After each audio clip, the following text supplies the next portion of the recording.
What up, man? How are you? I'm good, bro. How you doing? I am doing well. It's good to talk to you, man. Dude, it's been a while. It's been a while. Yeah, good to see you. What, wasn't it about a year ago? Or you remember when the last one was? It was right before 1990 dropped, I think. You're right. Wow. I think it was like what was that, like mid 21, I think I talked to you. Yeah, because the album dropped December 31st. So it was right before then. Well, yeah, so it probably was about a year. I'm just tweeting out right now that we are live. If we are, right? Yeah, we are. And Miss Diamond wants to say hi to you. I don't know if people, I already explained this right before you came on, but if people will get the Zoom app, okay, and then all they do is click on join a meeting and type in, I have the unique meeting ID up in the chat right now. All they do is type in that number, 876-109-5712, and then they can get right into the party. Okay, so yeah, for all you guys that are here and you want to ask questions, you heard what Shep just said. Join the Zoom meet. Yeah, man. Again, like I said, I'm grateful to have you having me on the show again, man. So it's been a crazy year. Absolutely, man. Been playing you forever now, and you never cease to disappoint, man. And now you got 1990 XL out. Yes, sir. Yep. So it's kind of cool because I think when we talked last time, I kind of mentioned how to me 1990 was kind of like a starting over point, kind of more back to my influences. And I had mentioned that it was the first time in almost a decade that I worked with the producer Brett Hessla, who I worked with real early on. So, once 1990 came out, Gotta Get Out of Here did really good. And then this Back Into Darkness has just done even better, and it's just been so cool to watch it grow. So it was cool because what we did was I went back in the studio with Brett, the producer, and I had texted my old drummer. His name's Graham Spillman, and he was my original drummer, like I said, 10 years ago. We knew each other in LA, Anaheim area in California. And I shot him a text because I was like, hey, man, I'm going in with Brett. I just thought about you. He's like, dude, I live right here in Nashville. And right when he said that, I knew that was a sign. So literally within a month or two, we were back in the studio. We actually retracked 5 songs we did 10 years ago. With Me Now, Take Me to the Grave, some very early stuff. Had the live drums back on the recording. And man, it was so awesome. I'm so happy. And the fans seem to be happy about it too. So well, there's so much to enjoy on this. There really is. It's you change things up like very often in what you have 5 additional tracks on XL, right? Yes, sir. Okay. Yeah. The one that really hit me, man, Like Yesterday. I love the piano with that.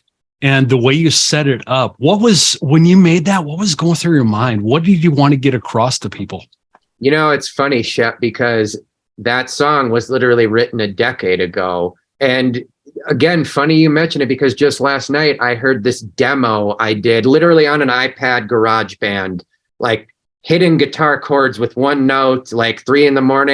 It was it had really cool musical elements to it. And like you said, the piano, like to me, I love when you hear the piano in the beginning with the acoustic guitar. There's just something that goes like really like metallic sounding about it. But, it was I remember being in the studio and coming up with the line that says, like yesterday, you're gone. Very simple, very self-explanatory. And I just remember the producer Brett being like he went on Google and typed that in, like yesterday. He's like, someone's had to have used this line, like blah, blah, blah. And he couldn't find anything. He was just like, dude, no one's used it. We have to go with it. So it's just funny. Like so many people think like you're in the studio and it's very serious and people are like, oh no, this is a hit record.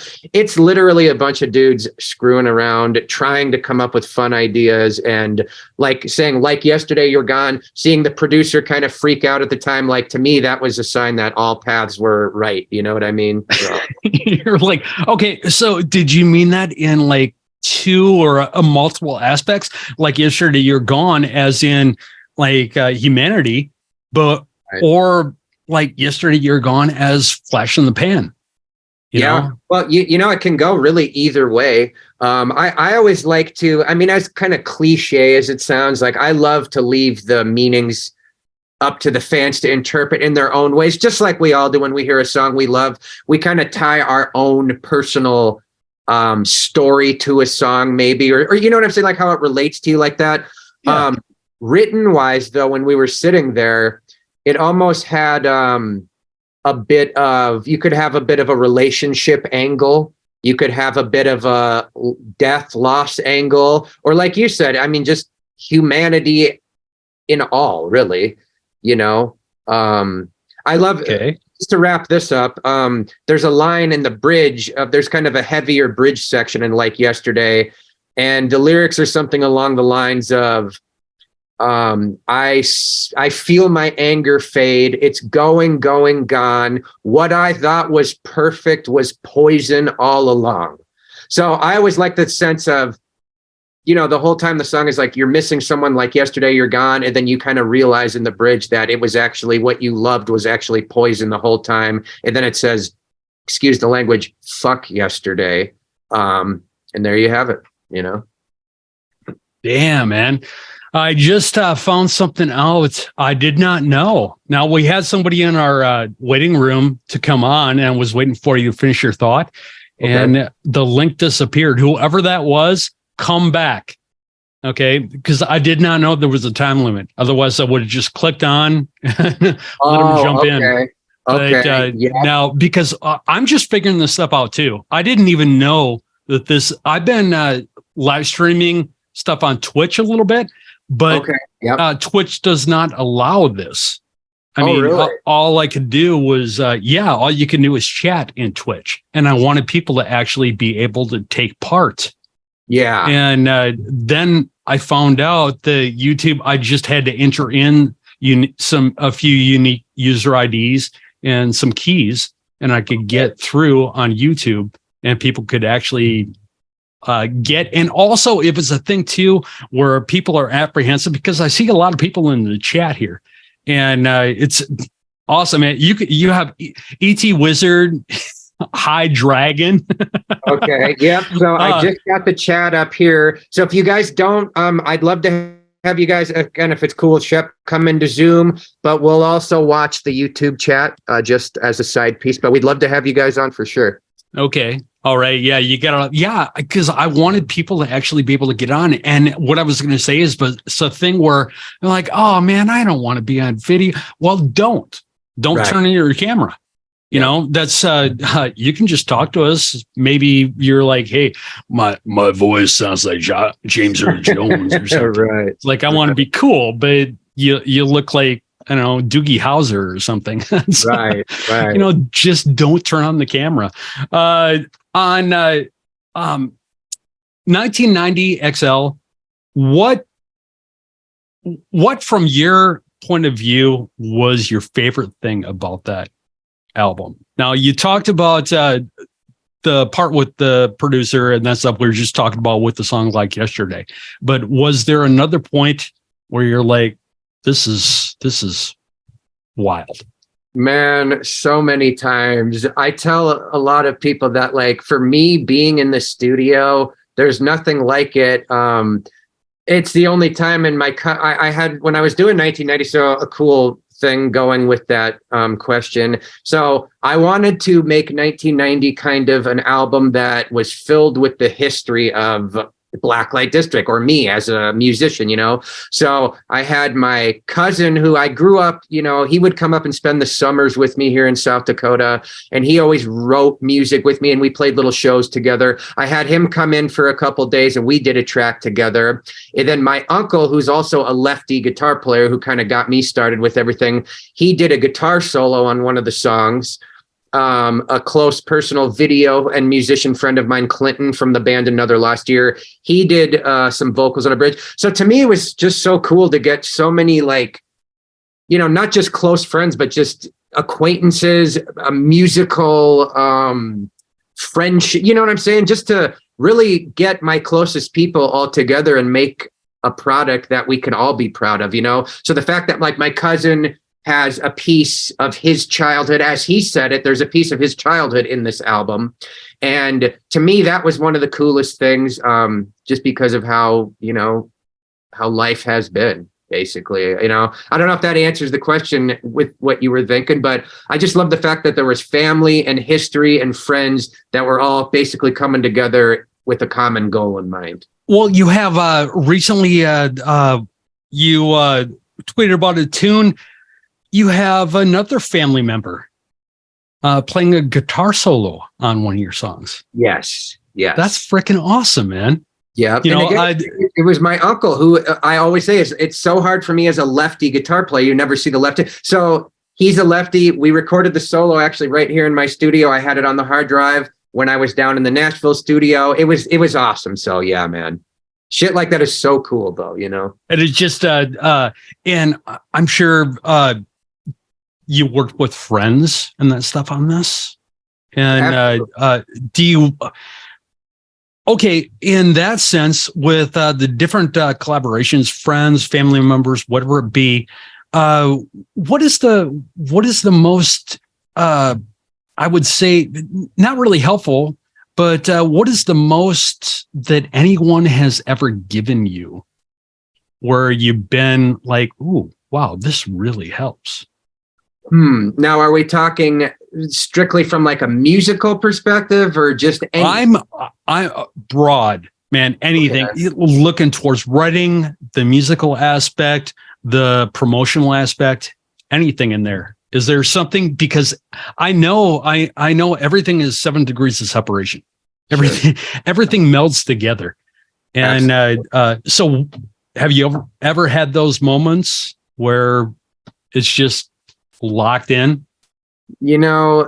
Definitely. There's some of the stuff still blows my mind. Well, okay, so like a few of the fans that we have in here, I would assume that some of the people in the chat probably discovered me from the Minecraft videos. So that's a great example right there of something that was kind of, laid out on the table. And at first it's almost like, well, I don't know, I'll be straight up with you. And I've never told anyone this before. At first, I was almost embarrassed of the Minecraft thing, because when you come from the world of rock and roll and badass and metal and, you know what I'm saying? It was almost when I'd say, we did a Minecraft video and it got 10 million views. People would either be like, holy shit, basically, like, that's crazy. Or what do you mean? Like, why, what are you doing with some nerdy video game or something, And But there again, so that was 5-6 years ago now. Okay, fast forward 5 or 6 years to this present day. I don't think I would have anywhere near the hardcore fan base I have and the impact that this music has had on people if it wasn't for Minecraft and anime and all that type of stuff. And I know you and I have talked about this before, but when you look at it from that perspective, it was life-changing, really. It really was. You know what I'm saying?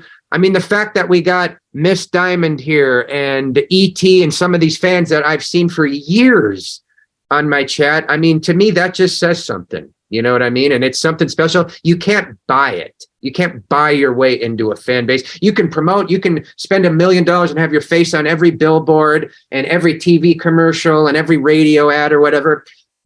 I still don't think that can force anybody to become a fan. They have to find that out for themselves. Those things can help expose you, but the real connection is going to be made on their own time. Does that make sense? That does.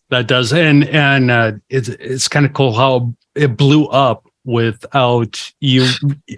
You didn't expect it, did you? Oh my God. Not even close. I mean, so my biggest song, one of the biggest ones, is called Cold as Ice. I remember you guys played the shit out of it. Again, sorry for are we on language barriers here?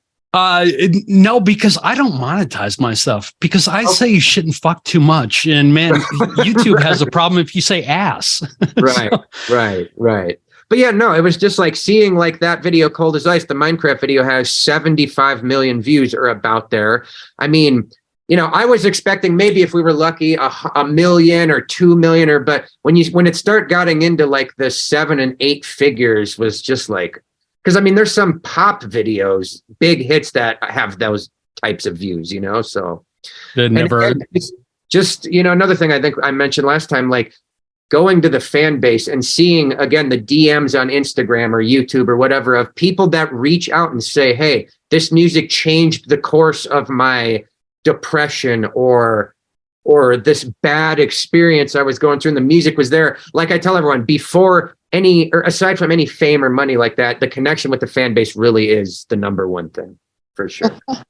Now, can you see we have 3 new people have joined? Can you see that on your end? I do. Yep. Okay. Nobody's saying anything. How come nobody's saying anything? Does someone want to say something? Join in. ET Wizard is here, and 2 iPhones. I'm what here. up, ET? Oh yeah, How you doing? I'm great. Dude, it's crazy. I've never got to talk to you, but I've seen you for years on here. Yeah, 3-4 years at this point. Yeah. Oh, really? That's cool. So you've just been chatting back and forth. So it's all just been text chat? Yeah, through Twitter and through YouTube live chat. Yep. So Shep, yeah, usually I do kind of live streams like this. No, I just kind of back and forth. And, a lot of the times there'll be hundreds of fans over the course of a 20, 30-minute live stream and chatting. And I'll try to answer their questions as they basically type them out like we're seeing in the chat right now, Okay. Yeah. If, anybody throw a question at Kyle. What do you want to ask him? What do you want to say?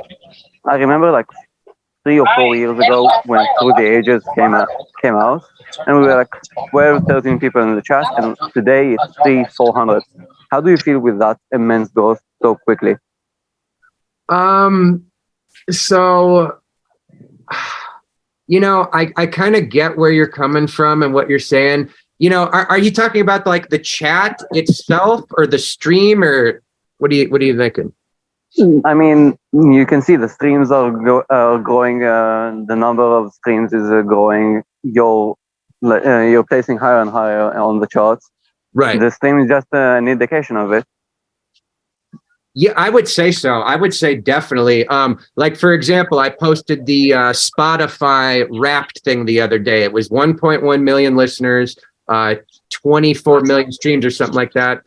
So ET, I would say definitely, because and again, when it comes to like the live streams, I'll see channels that, let's say, have 1 million or even 2 million subscribers, and yet their live streams maybe only have, 400 or 500 people like that.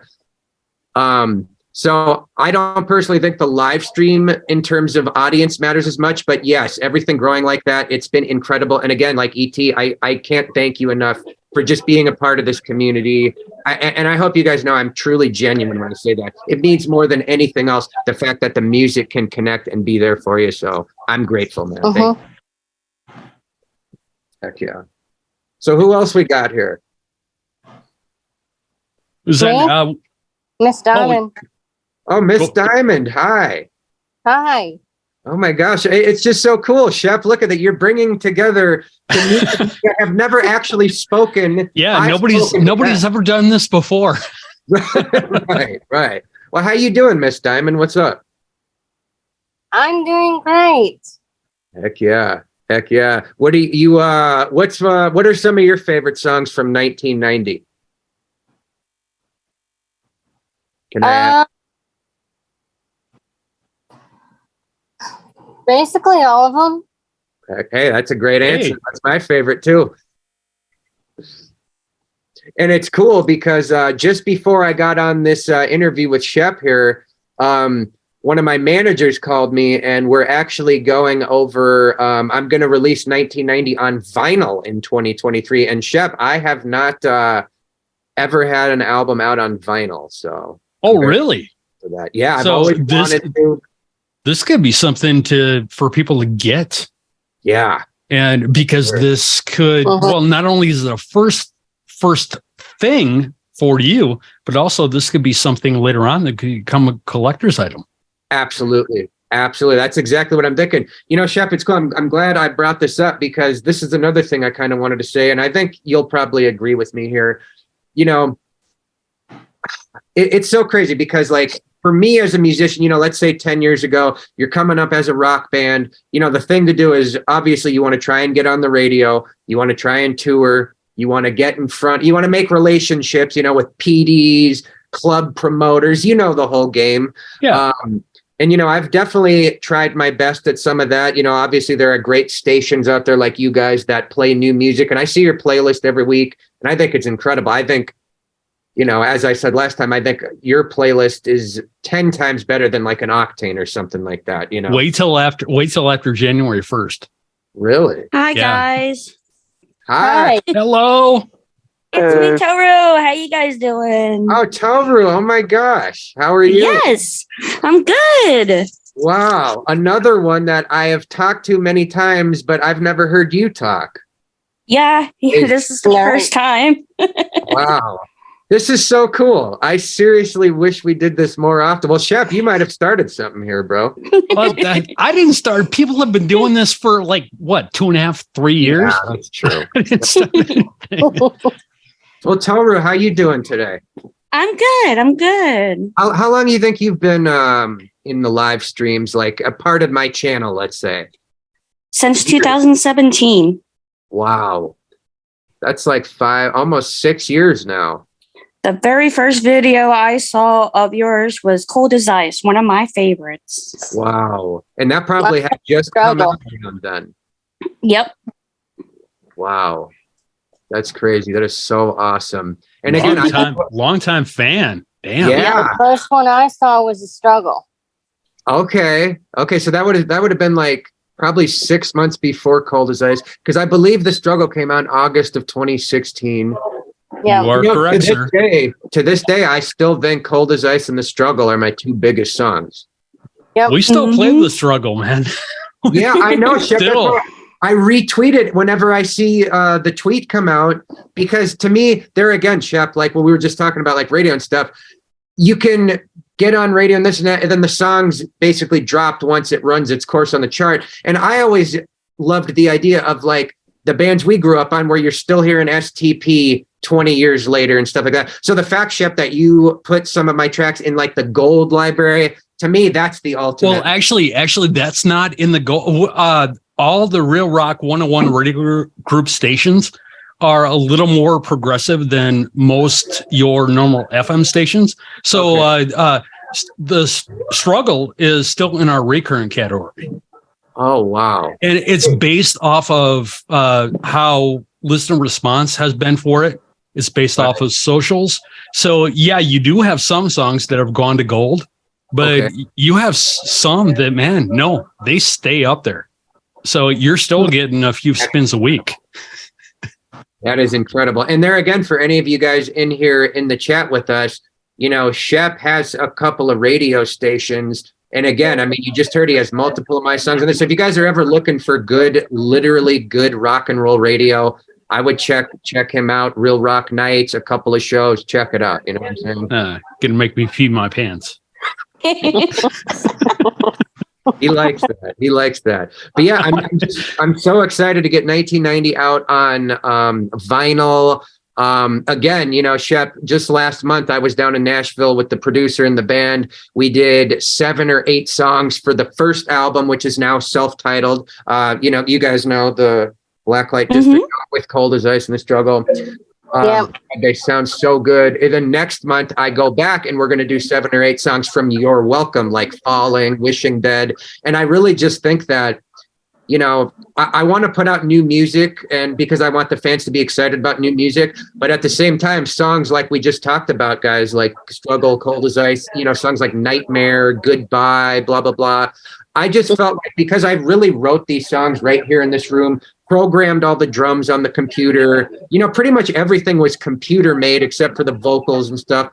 But to me, these songs deserve to have like a producer, live drums, like the real band playing them. And I just think that even though they're songs you guys are familiar with, I think you're going to hear in the recording itself the magic that real musicians and a producer put into the song. So I'm just excited to share those with you guys very soon.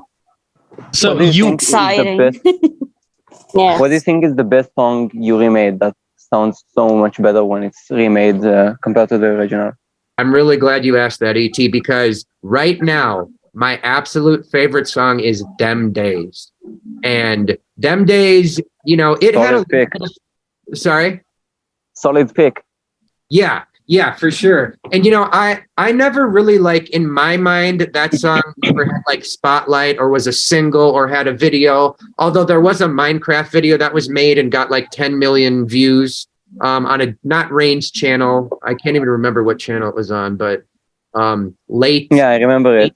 animations or something like that. But yeah, so them days, and originally them days was way different. It was an acoustic song. It almost had more of a country twang to it. And then the version that you guys know that is on the first album, way more electronic and beat based. So what we did was kind of took the like original thought, acoustic, up tempo, them days, a mixture of the version that's out. And I just think, again, I don't know what you guys are going to think, but I think you're going to like it. I think you're going to hear that there's soul in it. And to me, that's one of the most important pieces. And I think you'd agree, Shep. I do. That's you have all those elements that you layer on top of each other. And it really, it has all your songs. And I know this sounds cliche for people to say, but it's true. In your case, all of your songs have something for someone. Yeah. It's like if you listen to one of the Blacklite District songs and you listen for 30 seconds and shut it off, you're basically screwing yourself over.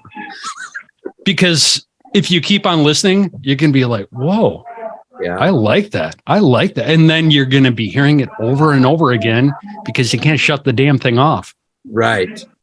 And too, like going back to the Spotify thing I just talked about, they do that Spotify Wrapped every year where they show all your data, how many listeners you pull up.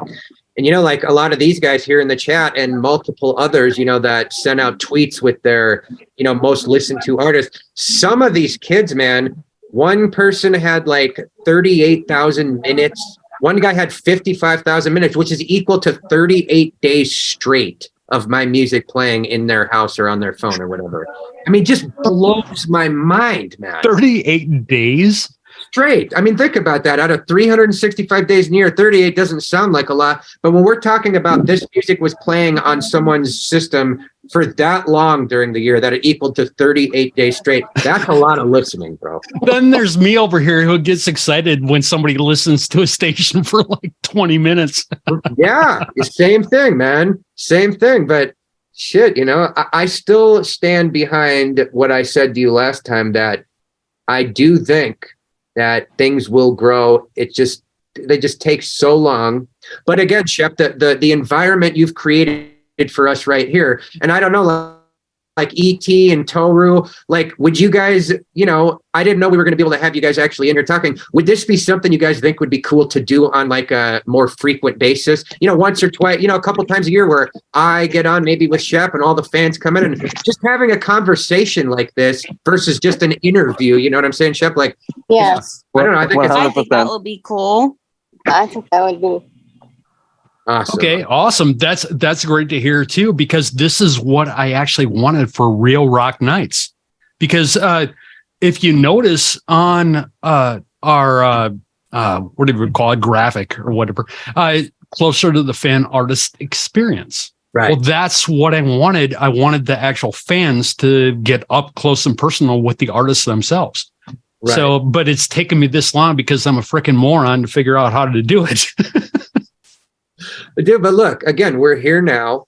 We have some fans in here. And again, for all you guys, Miss Diamond, E.T., Toru, CJ's here. Again, I appreciate it, man. This is awesome. I want to do this more often, definitely, Shep. No, but hey, you got it. You got it. I do want to ask. Yes, I do want to ask one thing, Kyle. In today's climate, what do you think is the biggest hurdle that a musician faces? Wow, that's a great question.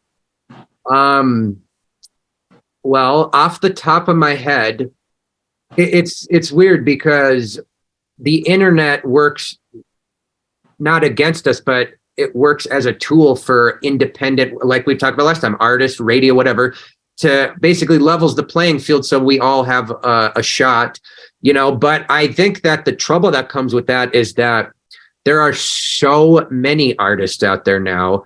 Everybody's got a podcast. Everybody's got a show. Everybody's putting an album out, kind of thing. You know what I'm saying? Where yeah. I just read another stat too, that it said 80% of the artists, now imagine this, 80% of artists on Spotify, which equals to about 6.5 million artists, have an audience of less than 50 people per month on the platform.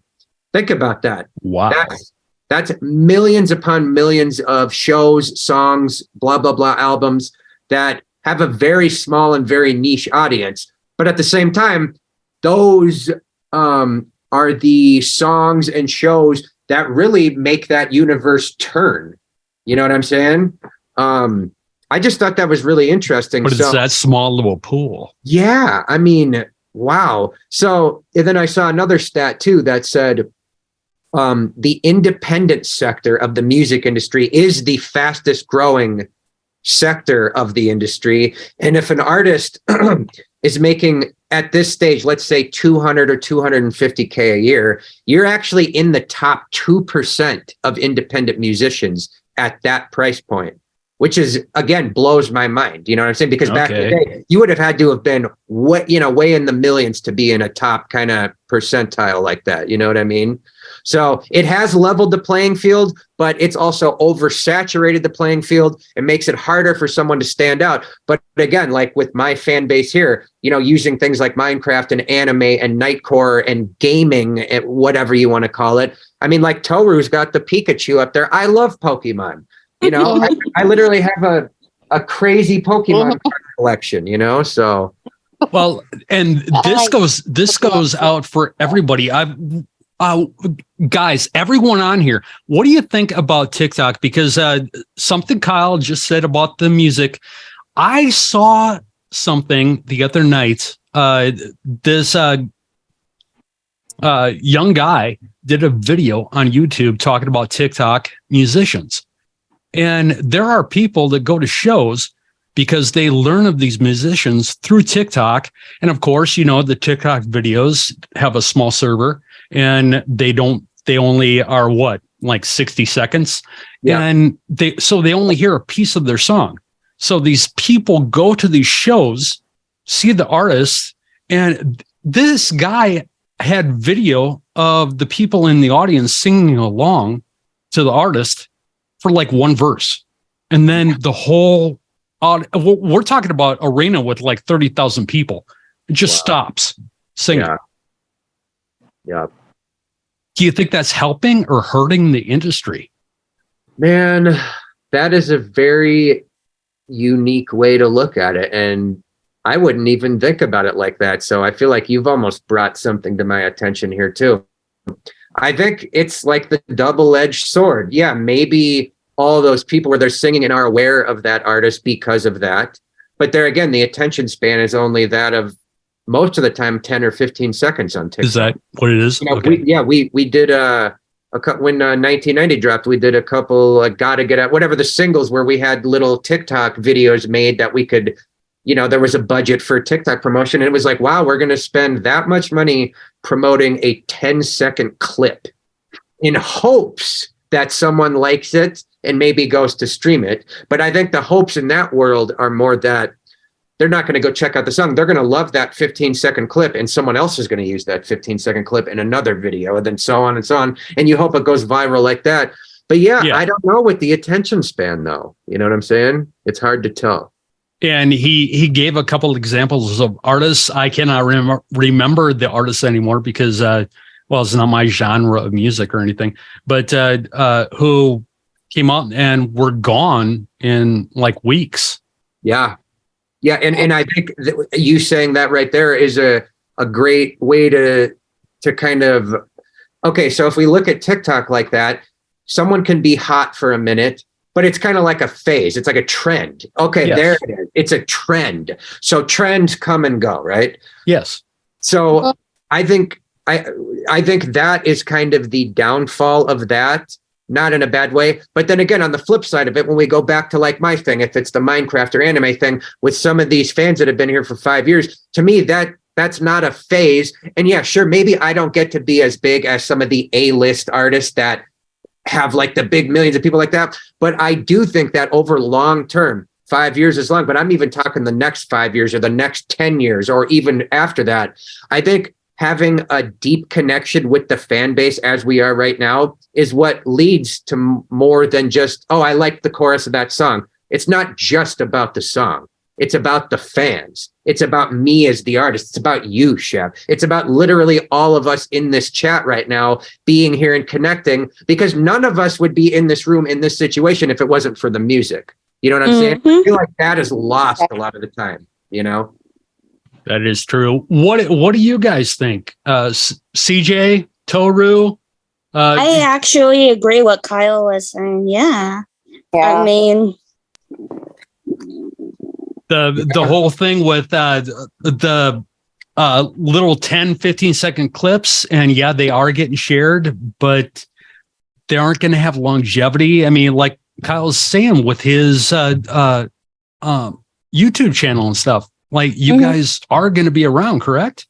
Of course. And Definitely. but if you found Kyle, say you found a little tiny piece of the struggle years ago, and like 15 seconds of it, would you remember who Kyle is now? Of course. Yeah. Whoa, there you go. Okay, well, Because what I do now is for Kyle, and I always do this for him, I take his music and I put it on my YouTube channel and share it with everybody because I love every single song he plays. You're going to make me blush, Toru. So I see those videos too, Shep. That's a great example of, it's kind of like the TikTok thing, how we were saying someone will hear a clip and then maybe they'll share it on another TikTok video. Yeah. But then in this case, we'll have fans like Toru and multiple others, by the way, that will make their own videos of Pokemon and all the great stuff they love with their favorite song. And that's just another piece of content generated by the fans, which I think maybe even deepens the connection between artist and fan to where it really is. Like I don't exist without Toru or without ET or Diamond. You know what I'm saying? Like I literally don't. So you guys are so much more important than you even think when it comes to this. I'm just grateful. I'm so grateful. Excuse me. I almost choked on my own saliva. You almost had a "we aren't worthy" moment for a second. Well, you know, sometimes I feel like that. I really do, because it is so special and it is so priceless. And this is one of those things where, you know, you can't just buy your way in. You know, it's not, that is the one thing I do love about today's technology, all these streaming platforms, because it does level the playing field. Back in the day, you had to be on a label to get on radio or to get your album in stores, basically, you know, where now it's like we all have access. And if you can create a community, and I always tell my fans, I try to, like, I'm all about positivity and spreading love and joy, because there is so much hatred and negativity and just nasty stuff in this world. I've seen it from day one. You know, I've been through all that shit. And that's why, again, these fans just bring me so much joy, because we all have our problems. We all have our story. We all have our struggles, no pun intended, you know, and when that comes together, that just makes it that much more powerful to me, in my opinion, you know. And well, to have people, and I already see this and have heard it many, many times, like just in the last few minutes here, you really have a lot of support out there. I mean, this is basically, you only have about 2, maybe 3% of the people who are your fans or listeners actually take part in a broadcast. So I'm getting a little bit of, but I can only imagine the thousands of people out there that are 100% in your corner. And I just opened up the Zoom chat. I didn't even know Zoom had chat. I mean, that's how inept I am at this. Well, and sometimes on my live streams, if I'm on for a half hour or so, I've had thousands of people that come through for the streams over a course of 20, 30 minutes. Now, we got to keep in mind, it's a Monday. A lot of these people can't join that are in school and such like that. If we had a few more weeks and some graphics made up and said, hey, on this date, we're doing a big thing, I think we'd have a lot more people. But there again, I think we should try that again for the future. You know, like on the weekend. Yeah, exactly. Yeah, definitely. Like a Saturday or a Sunday, even though that might not be the best for you, Shep. I don't know, you know, but we could have it where everyone's. I think it'd be cool. Can make it work. Yeah, even if make it work. and then it's aired later, whatever the case is. I think we should definitely do it. Okay. Yeah. It's definitely on. And we'll definitely do more of this, man. We really will.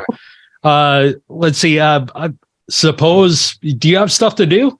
Do we have to wrap things up? I got about 5 more minutes if you want to stay on. Otherwise, okay. No. Let's wrap things up. And like I said, we will do this more.